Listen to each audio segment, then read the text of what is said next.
Welcome to a bonus episode of the Blooms and Barnacles podcast. I am here today with a wonderful artist named Penelope Wade. I had the pleasure of getting to know Penelope a little bit this summer at I can never remember what number it is, the James Joyce Symposium at the University 29. of Glasgow. Thank you. Penelope is an artist and a tarot card reader and enthusiast, which is an interest that I share with her.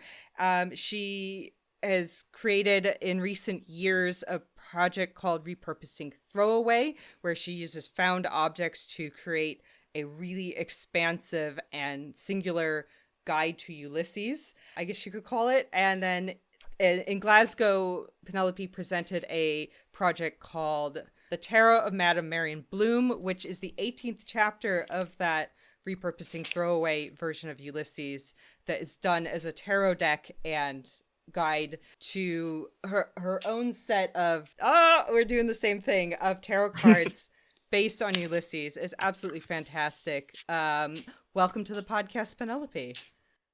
Thank you so much, Kelly. This is really exciting for me to be. Great. So it's great to be here. All right. So I think probably a certain subset of our listeners are already bought in on the premise, but I'm going to ask a very big question. It could probably be the only question we ask tonight, but why tarot? Well, okay, probably because of my expansive research list that had to happen. When my mother is a children's librarian, and when I went to summer camp at age 8, she sent me a care package that had all sorts of chiromancy. So I learned how to read palms, and I read it for all of the campers. And I became really good at just intuitively reading my subjects and reading the lines on their hands. And so I did that as a hobbyist forever, and was saying way too true things to people. Or I saw, like, maybe horrible truths about them revealed, or things that are just funny that seemed kind of cosmic. So I really enjoyed. I considered that I did it kind of professionally, because after I graduated from St. John's College in Annapolis, I went to Europe and I would read the poems of Australian tourists for whiskey. So I thought that that was a Okay. professional gig.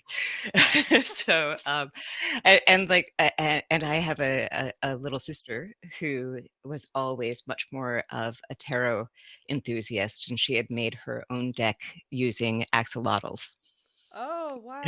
Okay. So, so I had to, because Molly Bloom in the 5th chapter and in the 18th chapter does cartomancy. And so there is a bit of the Joycean mysticism that John Bishop has done, and Colleen Giretti, and all sorts of really big name Joyceans who have just wanted to know what that non serviam attitude in the age of mysticism and the age of Madame Blavatsky is on the shelf of Leopold Bloom in chapter 16, for example.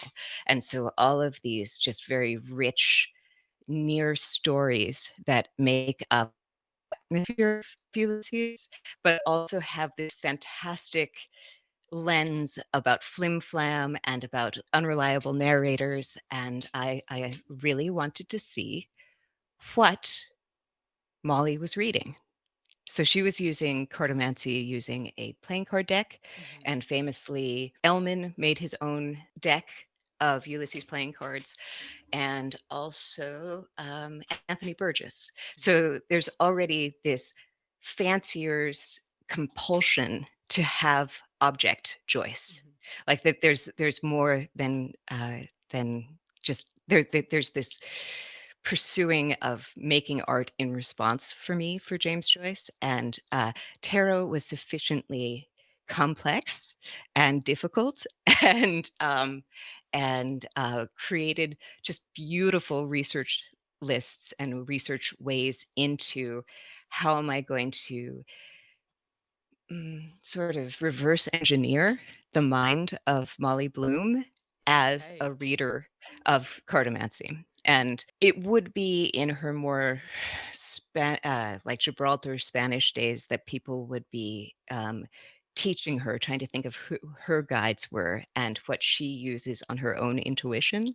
So I leapt from just the valence of Molly to just create the world of Ulysses using the 78 images of tarot and really looking at the letters of Carl Jung, really looking at all of these near stories, the Irish Revival, Pixie Coleman Smith, any of these the Golden Dawn, any of the ways that mysticism would have touched Dublin, June 16th, 1904.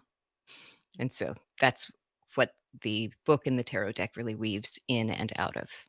All right. Yeah, I would say I was so impressed with this guide because it's deceptively slim, but there is so much in here that I honestly, this will sound like flattery, but it's genuine, as I think you definitely know a lot more about tarot than me.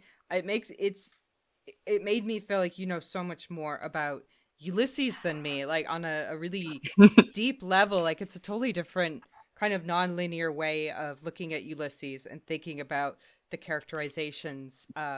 There's so much just things referenced in it that are really interesting, overlapping references to different texts, to Ulysses itself, and then lots of outside texts as well.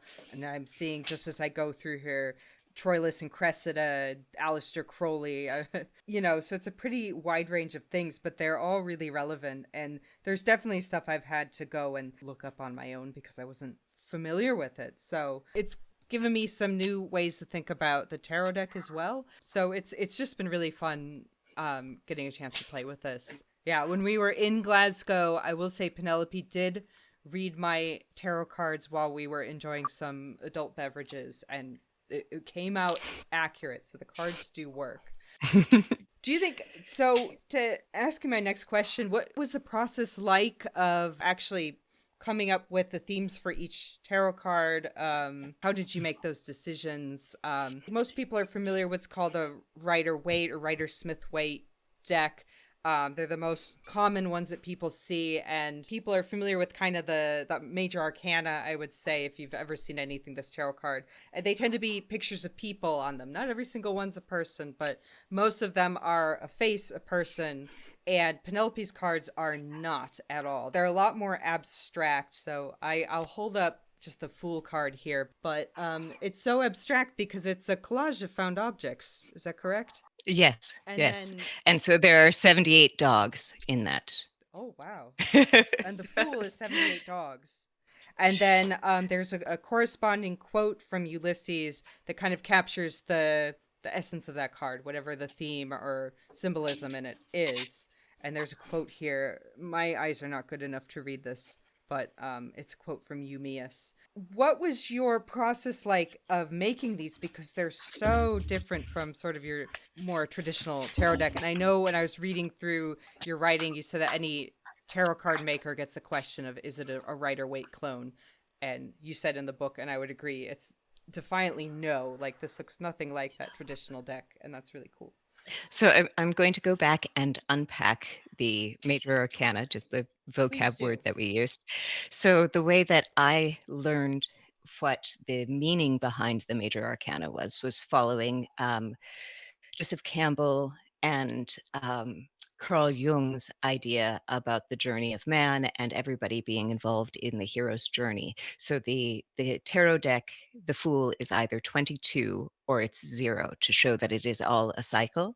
But Jung has lots written on the idea of the divine feminine mother, the earthbound mother, the Fool itself as being able to set out again, like as Stephen says in Portrait, I go forth for the millionth time. So I had the challenge from many Joyceans over the years that I've met is that there is nothing vitalizing in being able to introduce Joyce to people who just think of it as old dead white guys, Russell Brand, whom I don't respect in any way, said that reading Ulysses is like going through a tool drawer, and that it had no life. And so many of the professors I know who teach it say, okay, people will claim that they read Ulysses if they read chapter one, chapter four, as chapter one is the Telemachus, we revisit Stephen Dedalus for the first time after Portrait of the Artist as a Young Man. In the fourth chapter, Calypso, we meet the Blooms at home, and the last couple of pages of the Penelope chapter, chapter 18, where you have the yes and the perhaps veiled self-pleasuring, but much talked about. And so even within those four chapters, we can see things like the major arcana, that the hero's journey is, well, debated, but Joseph Campbell posited that it is true to every human being in every culture in time and space. You could have a futuristic hero's journey. And so those 22 cards are the life of man. Those are universal images and universal ways into the text of Ulysses and also into a kind of intuitive process that being querent and reader in tarot is a different reading mode. So to just now come to the fore of what we were just talking about, there is this sense that found object is going to connect to these universal ideas, these universal stories, or the reader as storyteller, as the person as human being connected to the whole human story and storytelling. So the way that I found my images is I looked much more into the philosophy of the Golden Dawn, which is kind of the starting point that you would have in the Rider Smith Waite deck. That's based on the W.B. Yeats version of the Golden Dawn. And Aleister Crowley and Yeats had a bit of a schism about how to be Rosicrucian and how to bring that kind of mysticism into one's daily life and one's parlors and one's writing and one's process of yes saying to life. And so I looked at their images and maybe more where Pamela Coleman Smith might have been getting her influences. And Frida Harris is the one who did the Crowley Thoth deck. And so much of it is involved with her obsession and her love of Crowley.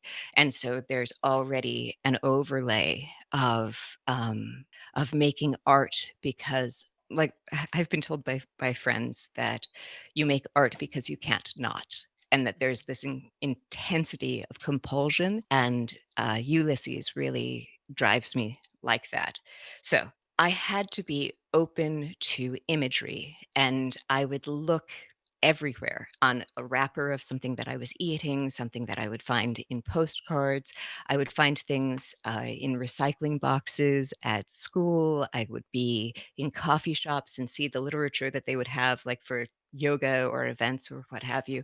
And I could start this matchy process with what the and intuitive meetings are. And they are so exploded that it helps the tarot reader to see what you see when you have eyes to see it. So if you're looking at the Princess of Cups and you only see the milk bottle nipples and the one that's pierced, and you start to go into your own punk rock life from your 20s, and you understand this dance of liberation, and you understand the earthly aspects of water, and you have these huge archetypes, not only the archetypes that Jung talks about, but these senses that we all know from five elements, from feng shui, from Bagua maps, from just understanding what is the nature of the elements like earth, air, water, fire. I think that many people have a casual understanding of that through their own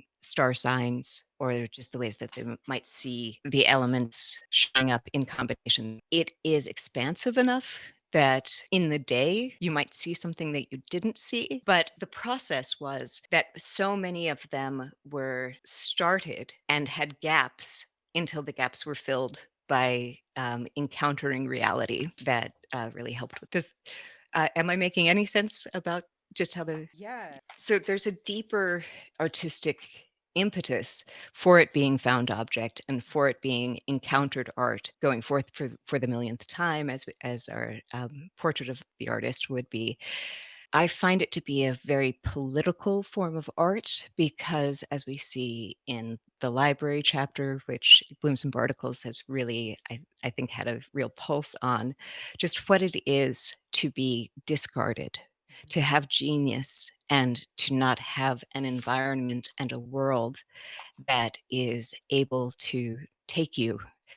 Goethe believed that a genius is born every generation, but Adorno and postmodernism said that art died in the ovens of Auschwitz and that we will never be able to recognize that genius born. And that is the struggle that James Joyce threw Stephen Dedalus in, that frustration of art and genius. He's turned away, he's discarded. And so if you repurpose objects that were meant for the bin, then there's this new vitality that I hope, and a real sort of Irish Republican attitude of there is a rival to Shakespeare and will have the ability to live through the ages, but in his own time is an incomplete hero. And so that it means a lot to me that it's found object and that it's encountered art in that kind of way.